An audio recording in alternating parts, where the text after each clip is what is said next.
네, 안녕하세요. 토트쌤입니다.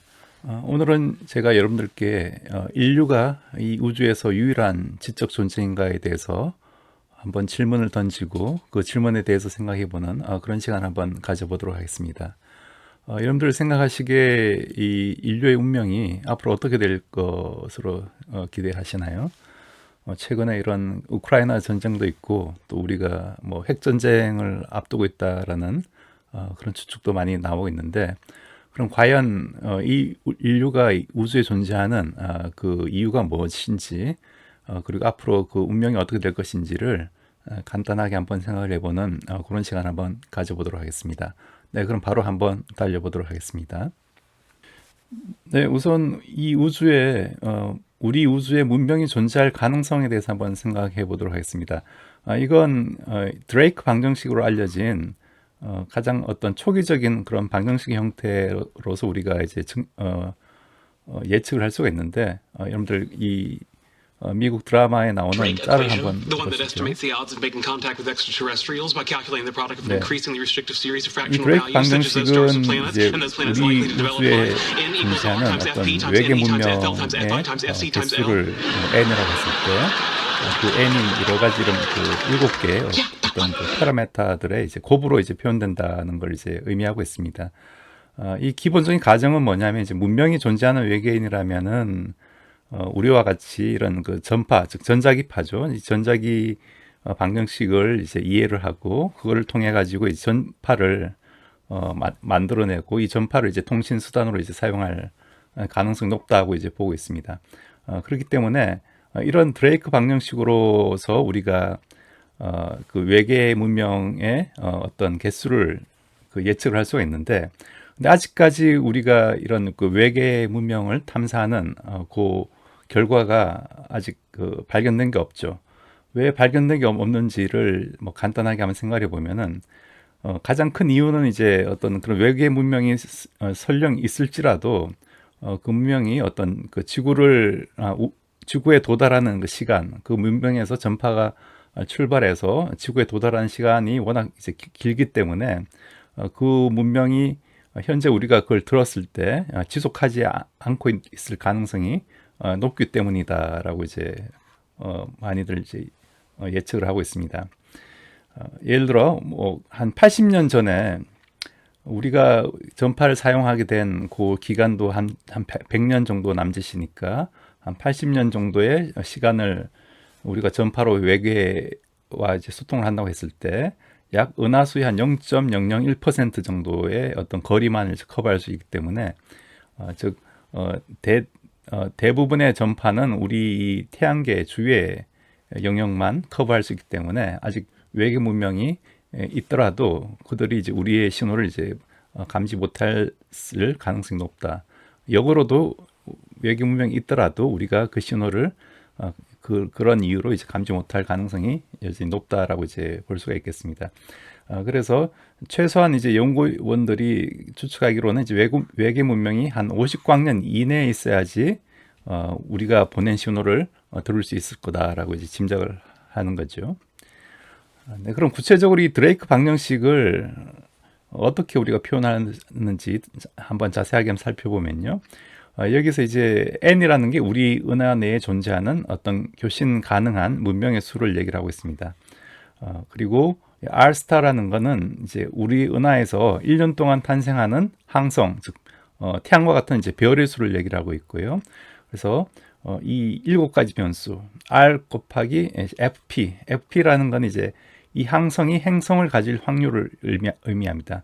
그 다음에 n이라는 거는 이 행성들 중에서 이제 생명체가 살 수 있는 그런 행성의 개수를 의미하고, FL은 이 생명체가 살 수 있는 행성 중에서 실제로 생명체가 탄생할 확률을 이제 곱해준 그 값이 됩니다.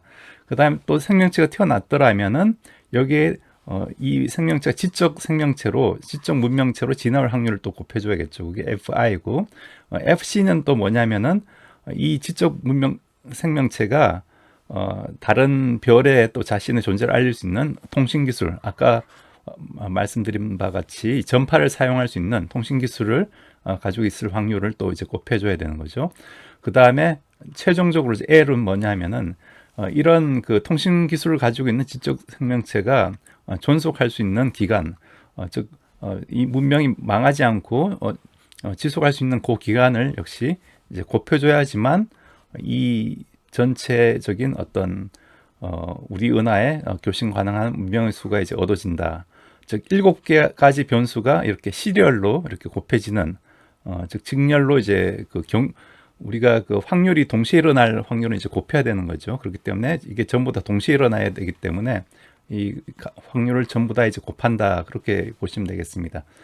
그래서 예를 들어 뭐 R스타가 한 1년에 한 10개 정도의 뭐 그 별이 만들어지고 나머지 값들도 적당히 집어넣고 여기 L은 이제 만 년을 집어넣었을 때, 즉 문명이 존속하는 기간을 이제 만 년으로 봤을 때 추정된 n 값은 한 10 정도, 즉 우리 은하에서 한 10개 정도의 문명이 가능하다라고 이제 볼 수가 있습니다.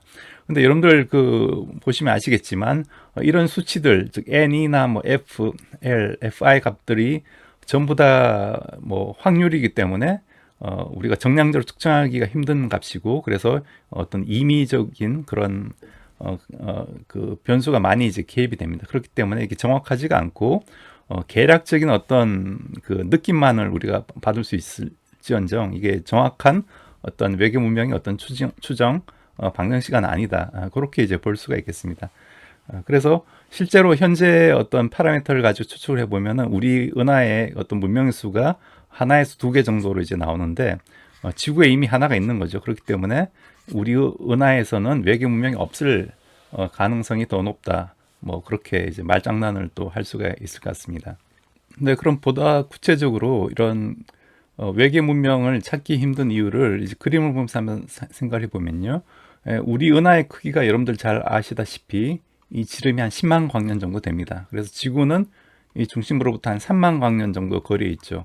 그러면 만약 이 10만 광년 끝에 있는 어떤 외계 문명에서 전파가 나와가지고 지구까지 도달하는 데는 이제 7만 년이 걸리는 거죠. 그래서 이 7만 년 동안 인류가 잘 진화해가지고 마침 이 전파를 수신하는 시점에 우리가 그 전파를 디텍트할 수 있는 그런 전파 문명을 가지고 있어야만 이걸 검출할 수가 있을 거고, 또 근데 만약 운이 나쁘면은 이 만약 1만 년 후에 우리가 이 빛이 떠는 시점에서 8만 년이 지나서 그 전파 문명을 가지게 된다면은 이 7만 년 전에 발사된 전파는 우리가 디텍트하지 못하고, 또 이 문명의 지속 기간이 1만 년이 채 안 된다면은 우리가 이 전파 문명을 가지게 되는 이제 8만 년 후에는 이 문명의 전파를 우리가 디텍트할 수 없다는 거죠. 왜냐하면은 이미 문명의 전파들은 이미 다 지나가 버렸으니까, 이 문명은 이미 멸망했으니까. 그래서 이 문명의 어떤 지속 기간도 상당히 이제 기간이 길어야 되고, 또 이렇게 한 10만 년 단위의 어떤 문명 수명을 이렇게 마크로 계산했을 때 우리가 이렇게 디텍트할 수 있는 그 영역은 그렇게 크지가 않다. 이제 그런 의미가 되겠습니다. 그래서 이렇게 모든 게 잘 맞아 떨어져야지만 이런 외계 문명을 발견할 수 있다라는 걸 여러분들이 좀 이해를 하시면 되고요. 네, 그러면 여기에 관련된 또 이제 재미난 역설 중에 이제 페르미의 역설이라는 게 있죠. 그래서 우주의 나이가 이제 충분히 오래되었고 많은 항성들이 있고, 또 항성들 사이에는 이 지구와 같은 유사한 행성들이 있다면은 지적 생명체 역시 이제 여러 개로 이제 분포를 해야 되는데 그 중에 일부는 이제 문명이 충분히 발달돼서 이제 지구에 도달해야 된다. 그런데 왜 지금 그들은 어디 있느냐라고 이제 엔리코 페르미가 이렇게 질문을 했습니다. 보통 사람도 이런 생각을 다 충분히 하고 있을 텐데 이 원자 폭탄을 개발한 엔리코 페르미가 이제 이런 말을 했기 때문에 이걸 페르미 역설이라고 하고요. 여기서 이제 페르미가 칠판했으니 알파라는 거는 이제 미세 구조 상수라는 겁니다. 근데 실제로 미세 구조 상수는 이제 H바 C분의 E 제곱으로 되는데, 아마 이 페르미가 좀 착각을 한 것 같습니다. H바와 이제 E가 이제 자리가 바뀌었죠. 이건 좀 여담이고요. 그래서 이 재미난 게 이 미세 구조 상수가 전자의 어떤 전하량과 플랑크 상수, 광속과의 어떤 관계인데 그게 바로 이런 137이라는 이 정수, 특히 이 소수죠. 137분의 1로 이렇게 딱 떨어진다는 게 이제 아주 재미난 사실이고 여기서 여러 가지 어떤 그 물리학적으로 재밌는 그런 사실들이 존재합니다. 네, 그래서 여러분들 잘 아시는 그 리차드 파이만이 이 원자 번호 이제 137인 이걸 이제 파이마늄이라고 하는데 이런 그 파이마늄이 중성 원자로는 이제 가장 그 질량수가 큰 그런 물질이다라는 걸 또 이제 예측을 했었습니다. 그래서 이 미세 구조 상수가 이제 137분의 1로 주어진다는 것 이 자체도 상당히 이제 그 우주의 어떤 신비와 연결된 그런 사실이고요. 네, 그럼 이런 그 페르미 역설에 대한 어떤 그 현재의 어떤 설명으로서 여러 다음과 같은 것들이 있는데요. 한번 읽어보도록 하겠습니다. 즉 외계인들은 이미 존재하고 이미 지구에 방문했지만 우리가 그걸 모를 뿐이다. 혹은 발견되더라도 정부에 의해서 공표가 보류되고 있다. 여러분들 그 미국의 네바다에 이제 51구역이라는 게 있죠. 영화에도 많이 나오는데 뭐 그런 거 SF 음모론 이런 걸 생각하시면 되고요. 그 다음에 외계인이 모두 잠복되어 있거나 혹은 사람들 사이에 섞여 정체를 숨기고 있다. 이거 영화 이제 MIB, Men in Black 이런 데 이제 많이 나오는 설정이죠. 그 다음에 이제 규소 기반, 즉 실리콘 기반의 생명체처럼 인류가 외계인이라고 인식할 수 없는 형태를 하고 있다. 이것도 역시 이제 사이파이 이런 소설이라는 영화에 이제 많이 등장하고 있습니다. 그 다음에 외계인은 다른 차원에 존재하고 있으므로 인류가 인식할 수 없다. 이건 조금 이제 말이 안 되는 것 같고요. 5차원이라도 그 4차원의 어떤 존재로서는 우리가 인식을 할 수가 있는데 이건 좀 말이 안 되는 것 같습니다. 그 다음에 외계인은 존재하고 과거에 방문했지만 현재는 이제 방문하지 않고 있다. 뭐 어떤 이유로서 이제 외계인이 이제 뭐 멸종을 했다라고 이제 볼 수도 있을 거고, 그 다음에 외계인은 이미 지구에 방문했으며 유적 등재에 이제 그 흔적이 남아 있다. 이것도 뭐 우리가 불가사의로 알려진 그런 여러 가지 유적들이 있는 거죠.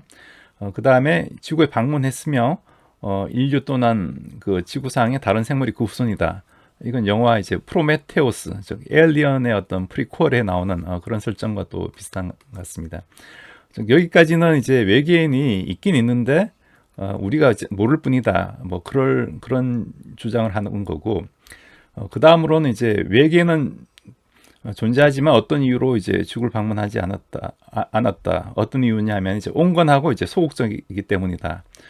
이것도 이제 외계인을 아주 이제 뭐 우호적으로 이렇게 표현을 한 그런 것 같습니다. 그 다음에 지적 생명체는 고도로 발달하면은 이제 외계 문명과 접촉을 꺼리게 된다.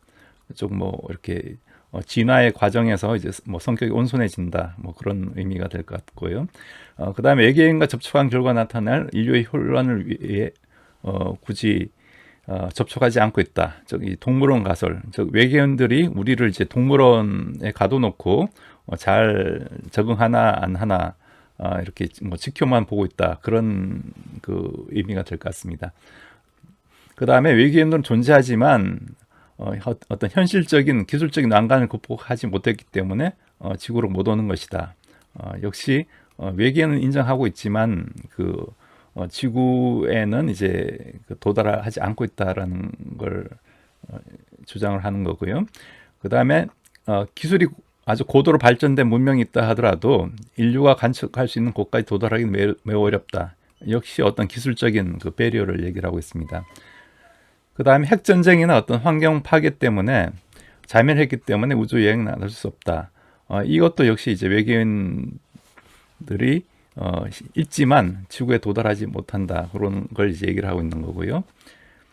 네, 그 다음에 이제 인류 이외에 지적 생명체가 나타날 확률이 없진 않지만 인류가 첫 번째이고 두 번째 지적 생명 나타나지 않았거나 인류보다 문명 발달 수준이 낮다. 즉 우리가 뭐 첫 번째다 그런 얘기고요. 이것도 조금 이제 설득력이 떨어질 수가 있죠. 그 다음에 광속의 어떤 장벽에 부딪혀 아직 그 흔적이 도달하지 않았다. 즉 우리 은하에서 이게 뭐 지름이 거의 10만 년이니까 다른 은하에서 이런 우리 은하로 오기 위해서는 훨씬 더 긴 기간을 광속으로 여행한다 하더라도 훨씬 더 긴 시간이 소요되기 때문에 오기가 힘들다, 이제 그런 의미가 되겠습니다. 그래서 여기까지도 역시 외계인이 있지만 어떤 기술적인 이유나 혹은 그들의 어떤 심리적인 이유로 지구에 도착하지 못했다, 그런 얘기를 하고 있고요. 마지막으로는 이제 아예 외계인은 없다라고 주장하는 거고요. 왜냐하면 이제 생물체가 발전해서 지적 생명체로 진화해서 우주로 진출할 확률은 굉장히 낮다, 매우 낮다. 거의 뭐 0에 가깝기 때문에 그럴 외계인은 아예 없다고 이제 볼 수가 있다. 그 다음에 지구 외 행성에는 지적인 생명체가 존재하지 않는다라고 이제 주장하는 이제 극단적인 이 경우가 있을 수 있겠습니다. 네, 그럼 과연 어떤 게 이제 옳을 거라고 여러분은 생각하시나요? 네, 그래서 이런 그 전파를 통해서 외계인이 보냈을지도 모르는 신호를 찾는 이 세티, Search for Extraterrestrial Intelligence Project라고 여러분들 들어보셨을 겁니다. 여기 이제 일하는 이제 과학자 중 한 명이 이제 세스 쇼스탁이라는 이분이 이 펀딩을 이제 세티에 이제 펀딩을 이제 받기 위해서 이제 주장한 얘기가 발견 시기가 문제일 뿐 외계 생명체의 존재 여부는 이제 확실하다라고 이제 주장을 했었고요. 네, 그래서 이 세티는 처음에 이제 오즈마 프로젝트로 이제 시작됐습니다. 1960년대. 그래서 이 캘리포니아의 이제 앨런 전파 만원경 집합체라고 이제 앨런 텔레스콥 어레이라는 이런 그 전파 만원경을 쭉 이제 어레이로 이제 배열해서 세계 각지에서 이런 그 전파 만원경의 어떤 정보를 받아가지고 외계인이 존재할 가능성이 높은 별 주위를 이제 탐지하는 그런 프로젝트입니다. 그래서 즉 외계인이 어떤 그 전파 문명을 가지고 있다면은 그게 의도하든 혹은 의도하지 않든 간에 그들의 행성 밖으로 이제 전파가 이제 튀어나올 테니까 이제 그걸 디텍트하겠다라는 얘기고요. 그래서 이 6m짜리 전파망경 이제 42대로 이런 세티 프로젝트를 현재 그 진행하고 있습니다. 그래서 1977년하고 2007년도에 한번 그 이상한 신호가 이제 발견돼서 이게 외계 신호인지 논란이 있었는데 결과적으로는 그게 아닌 것으로 이제 판명이 됐고요.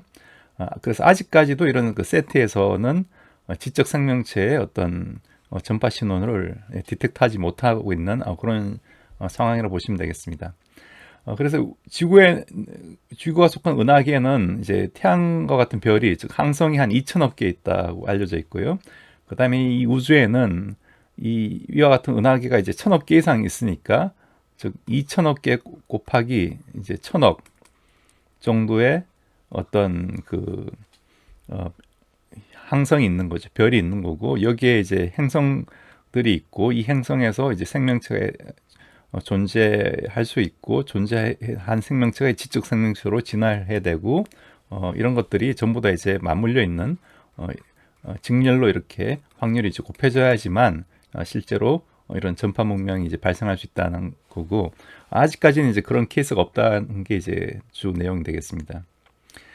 네, 그럼 과연 이런 그 외계 문명이 존재하지 않는 이유가 실제로 존재한다 하더라도 이 거리가 워낙 떨어져 있기 때문에 못 올 수가 있는 거죠. 거기에 대해서는 만약 이 전파 문명을 사용할 수 있을 정도로 발전된 그 문명이라면은 이런 아인슈타인 로젠 브릿지라는 어떤 시공간의 어떤 그 차원에서 이 공간을 이렇게 뚫고 갈 수 있는 일종의 그 웜홀인데요. 이 웜홀을 통해 가지고 우리가 그 정보를 보낼 수가 있습니다. 물론 그 시간 여행도 특정한 조건에서는 이런 그 타임 트래블 시간 여행도 가능하다고 이제 알려져 있는데 이런 그 웜홀을 통해 가지고 우리가 정보를 보낼 수 있기 때문에 만약 이 거리가 직선적으로는 뭐 수억 광년이 떨어진 거리라 하더라도 이 아인슈타인 로젠 브릿지를 통해 가지고 정보를 보내면은 수년 이내에 이제 정보를 보낼 수 있기 때문에 충분히 발전된 문명은 지구까지 이제 정보를 보낼 수 있다라는 게 있을 거라는 게 이제 일반적인 그 추측이 되겠습니다. 그래서 이 일반 상대로선 이론에서 아인슈타인과 로젠이 쓴 이제 1935년도에 쓴 논문에서 보시면은 여기 이제 two identical sheet, 즉 이 두 어떤 공간을 sheet로 표현했고 여기에 이런 그 브릿지를 연결해 가지고 이 브릿지를 통해 가지고 어떤 시공간적인 어떤 우리가 그 물질을 이렇게 전송할 수 있는 그런 그 기본적인 아이디어를 이제 예측을 한 그런 이제 페이퍼가 되겠습니다. 네, 그럼 지금까지 논의를 한번 정리를 해보면은 이 우주에는 그 드레이크 방정식을 통해 가지고 사실 여러 가지 어떤 외계 문명이 존재할 가능성은 충분히 있습니다. 그렇지만 이런 그 세티 프로젝트를 봐서라도 우리가 알 수 있듯이 그 시간 우주에서 우리 지구까지 도달하는 그 전파가 현재 없다는 거고 외계 문명의 전파가 없다는 거고 이 얘기는 이 우주에서 우리가 유일한 인류가 유일한 어떤 그 지적 생명체일 가능성이 다분히 높다라는 그런 사실이죠. 그래서 이걸 이제 설명을 하기 위해서 도입된 게 이제 여러분 잘 아시는 이제 인류 원리라는 겁니다. 인류 원리라는 거는 즉 인간이라는 어떤 지적 생명체가 존재 자체가 어떤 물리계의 특성을 설명한다는 그런 원리가 되겠습니다. 즉 우리의 어떤 우주가 존재하는 이유가 바로 인간 때문에 존재한다라고 이제 볼 수가 있는 거죠. 그래서 이걸 처음 제시한 사람이 이제 브랜든 카터가 되고요. 1973년도에 제시를 했고 예를 들어 왜 그 지구가 태양에서 1AU만큼 즉 태양과 지구 사이 거리가 여러분들 아시는 이제 1AU죠. 이게 1억 5천만 킬로미터인데 이만큼 떨어져 있느냐? 요거보다 조금 더 떨어지거나 가까우면은 사람이 살기에 적합하지 않은 그런 상태가 됐을 텐데 왜 하필 이걸로 이제 꼭 떨어지게 됐느냐? 이런 걸 이제 설명하기 위해서는 우리가 마침 인류가 이 지구에 사는 요 조건이 생명체 즉 고동 문명을 가진 그 인류에게 적합하도록 설계된 그런 그 조건이라는 거죠. 그렇기 때문에 이 인류 원리는 어떻게 보면 이제 어떤 결과론적인 그런 그 해석이라고 볼 수도 있겠습니다. 이분이 이제 브랜든 카터인데 이제 블랙홀 연구와 이제 인류 원리를 그 중심으로 이제 알려진 오스트레일리아의 이제 물리학자가 되고 제가 잠시 뒤에 말씀을 드리겠지만 인류 총말 논법을 또 제시를 해서 또 유명해지신 그런 분이 되겠습니다. 그래서 이러한 그 인류 원리는 크게는 이제 약한 인류 원리, 즉 weak anthropic principle과 이제 strong anthropic 이제 principle로 이제 나눠지게 되는데 약한 인류 원리는 즉 지적 생명체가 존재할 할 수 있는 조건을 갖춘 우주에서만 그것을 이제 관측할 지적 생명체가 탄생할 수 있으므로 관측되는 우주에서는 반드시 지적 생명체가 탄생할 만한 조건을 갖추고 있다. 즉 관측의 주체가 이 지적 생명체니까 관측되는 우주는 지적 생명체가 존재할 수밖에 없다. 그런 얘기죠. 어떻게 보면 이제 일종의 그 말장난으로 볼 수가 있는데, 즉 이 우주를 관측할 수 있는 어떤 주체가 있어야 되는 거죠.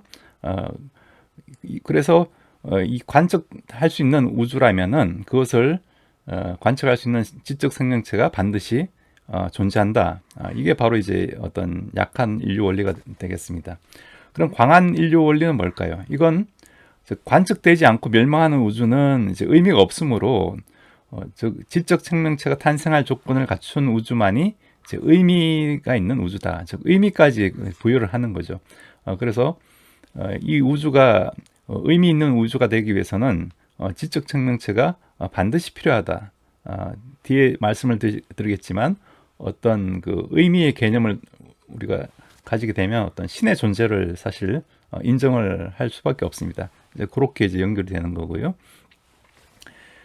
그러면 이런 그 인류 원리와 우주 상수 문제를 한번 제기한 사람이 스티븐 와인버그인데요. 이 스티븐 와인버그가 그 전자기 힘과 그 다음에 이 강력을 통합한 그 분이죠. 그래서 아주 그 유명한 이제 입자 물리학자인데 이분도 이제 인류 원리로서 이 우주 상수 문제를 이제 설명했습니다. 우주 상수는 여러분들 그 아인슈타인의 중력장 방정식에 보면 거기 이제 람다라는 항이 있죠. 그래서 우주 상수가 없으면은 우주가 이렇게 그 팽창을 하게 되는데, 수축을 하게 되는데, 중력 때문에 수축하지 않고 이제 팽창을 하려면은 적절한 양의 어떤 플러스 값을 가지는, 그렇지만 너무 크지 않은 그런 이 우주 상수가 이제 필요하게 됩니다. 그걸 이제 설명하기 위해서는 이 우주 상수 값이 플러스이긴 하지만 0에 굉장히 근접한 값이기 때문에 굉장히 미세하게 이제 튜닝된 그런 값을 주고 있습니다. 그럼 어떻게 이렇게 미세하게 튜닝이 된 값을 가지게 되느냐? 그것을 설명하기에는 너무나 이제 많은 것들이 랜덤으로 이제 해석을 하면 이제 안 된다는 거죠. 그렇기 때문에 즉 우주 상수가 굉장히 미세하게 튜닝이 되어 있고, 이 얘기는 인류 원리가 이제 우주 상수에 적용이 돼야 된다, 그런 의미가 되겠습니다. 즉 우주 상수가 너무 크면은 우주가 이제 너무 빨리 팽창해 버리고, 그러면 이제 별이 만들어질 수가 없는 거죠. 그래서 별 권화가 생겨날 수가 없게 되고, 또 우주 상수가 음의 값으로 또 커지게 되면 우주가 중력 수축을 너무 빨리 해가지고 역시 지적 생명에서 태어날 수가 없다. 그래서 0에 가깝지만 너무 크지 않은 양의 값으로 적절하게 이제 세팅이 되어야 된다. 그렇게 하기 위해서는 이런 그 인류가 살기 위한 어떤 파인 튜닝된 그 조건으로 이제 우주 상수가 이제 도입이 된다는 거고, 이 얘기는 무수히 많은 우주 중에 우리가 살고 있는 우주가 인류가 있는 우주라면은 이 우주 상수 값이 굉장히 적절하게 선택이 되어 있어야만 한다, 그런 얘기가 되겠습니다. 그래서 즉 다중 우주를 우리가 도입할 수밖에 없는 그런 또 내용이 되고요. 네, 이 스티븐 와인버그가 이제 이런 우주 상수 문제에 대해서 쓴 논문에 보면은 어떤 이제 앙상블을 이제 가정하고 있는데, Cosmos observe Big Bang is just a member of ensemble. 빅뱅이 이제 하나에서 출발하는 게 아니라 여러 가지 이제 앙상블이라는 건 어떤 서로 다른 어떤 조건을 가지고 있는 어떤 그 상태가 이렇게 여러 개가 이제 존재하는 이런 것들을 이제 앙상블이라고 하는데, 이런 앙상블에서부터 그 출발한다라고 보는 거죠. 그렇기 때문에 여기에 이제 이런 vacuum energy density가 여러 값을 이제 가질 수가 있는데, 그런 것들이 어떤 그 인텔리전트 라이프의 어떤 진화에 적합한 그런 값들만 이렇게 실제로 그 진화에 이제 사용되는 거죠. 나머지 우주들은 생명체가 태어나지 못한 우주니까 의미가 없고, 인류에 적합한 그런 그 조건을 가진 우주만 진화하고, 이 우주만 사실 관찰할 수가 있으니까 나머지 우주에 대해서는 우리가 신경 쓸 필요가 없다, 그런 의미가 되겠습니다. 네, 그리고 마찬가지로 이런 그 촉근 이론에서도, 즉 슈퍼스트링 이론에서도 역시 이런 그 다중우주와 인류 원리를 예견을 하고 있습니다. 어떻게 연결이 되냐 하면은 여러분들 그 촉근 이론에 대해서 제가 이전에 설명한 영상이 있으니까 한번 보시고요.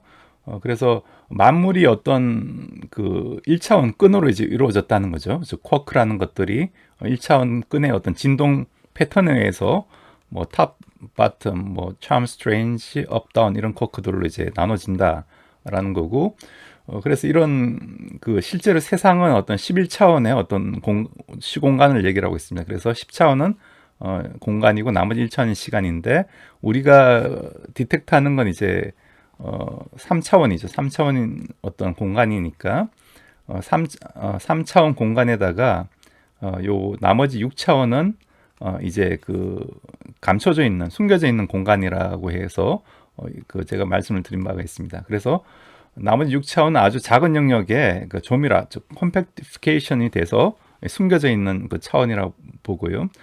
그래서 이런 그 조밀화가 된 이런 방식이 칼라비 야오 도형이라고 이제 한다고 했었죠. 그래서 이 가능한 칼라비 야오 도형의 어떤 개수가 한 10의 500승 정도, 굉장히 많은 수치죠. 그 중에 실제로 우리 우주를 이루고 있는 그 칼라비 야오 도형, 나머지 그 숨겨진 그 6차원의 어떤 형상이 그 하나로 이제 결정이 돼야 되는 거죠. 그렇기 때문에 이런 현재 우리가 살고 있는 우주의 특별한 그 조건을 가지기 위해서는 인류 원리가 이제 도입될 수밖에 없다. 즉 우리가 인류가 살고 있는 우주이기 때문에 마침 고 칼라비아오 도형의 형태가 이제 필요한 거다. 이제 그렇게 이해를 하는 거죠. 그렇기 때문에 나머지 이런 우주들은 우리가 인류가 살 수 없는 혹은 뭐 다른 형태의 어떤 조건에서 다른 생명체가 살 수 있는 우주로 진화할 수는 있겠죠. 그걸 이제 다중우주라고 얘기를 하고 그런 다중우주에서는 이제 물리법칙과 자연상수들이 전부 다 달라질 수 있다. 그런 걸 얘기를 하고 있습니다. 즉 그래서 우리 인간의 존재 자체가 우리 우주의 가장 근본적인 비밀을 풀 열쇠다라고 이제 주장을 하는 거고요. 이게 발전된 게 이제 강한 인류 원리가 되겠습니다. 그래서 이 우주 자체가 이제 인류를 위해 창조되었고 우주의 모든 법칙은 인류의 생존에 이제 유리한 쪽으로 이제 설계가 되었다고 봅니다. 그래서 유진 위그너라는 이 분이 이제 하신 말씀이 이제 우주는 그 자신의 존재를 위해 의식을 가진 생명체를 필요로 한다. 즉 우주의 존재 이유 자체가 인간 같은 이런 그 자기를 이해해 줄 수 있는 혹은 자신의 어떤 의미를 이해할 수 있는 그런 지적 생명체를 원하기 때문에 탄생된 거다라고 주장을 하는 거고 그 얘기는 신이 이제 성경에서 얘기를 하듯이 인간을 이제 만들었다. 왜냐하면 어떤 신의 형상을 신의 영광을 위해서 영광을 드러내기 위해서 인간을 만들었다라고 이제 주장하는 것과 일맥상통한다 그렇게 이제 볼 수가 있겠습니다. 아까 그 인류 종말 논법이 있다고 말씀을 드렸죠. 그래서 아까 그 처음에 이제 인류 원리를 주창한 이제 브랜던 카터가 이제 인류 종말 논법을 이제 역시 주장을 했는데 이게 어떤 건지 한번 살펴보도록 하겠습니다.